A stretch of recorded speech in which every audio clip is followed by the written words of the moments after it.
Hello મિત્રો, સ્વાગત છે તમારા બધાનું મારા નવા વ્લોગમાં. આજે તો ભાઈ આપણા ઘરે જમવાનું હતું.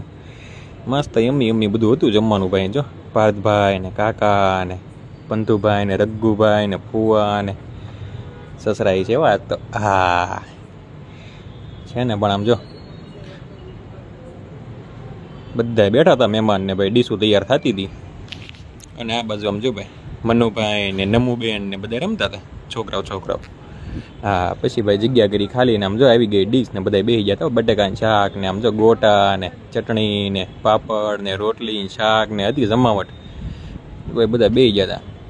પછી આવી ગઈ છાશ અને ખાવાનું કર્યું ચાલુ ને ખાઈ લીધું. પછી આમ જો બધા બેઠા હતા મહેમાન બધા. હા મેં જેવા માન મળે એને કહેવાય મહેમાનો.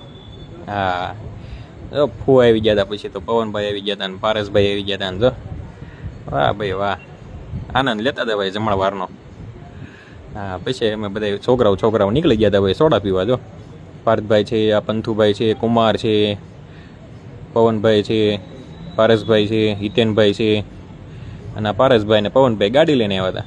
અને હેલ્મેટ તો અત્યારે ફરજિયાત છે એટલે પહેરવું જ પડે ગમે ત્યારે જાઓ. અને પંથુભાઈ જો બધાને સોડા આપતા હતા. હિતેનભાઈ લઈ લીધી, પારસભાઈ લઈ લીધી, મેં લઈ લીધી, પાર્થભાઈ લઈ લીધી, પવનભાઈ લઈ લીધી, કુમારે લઈ લીધી. અને બધાએ નાખી ભાઈ લીંબુ સોડાવો. હા છે ને જમાવટ. જો ચીયર્સ કર્યું હો પછી.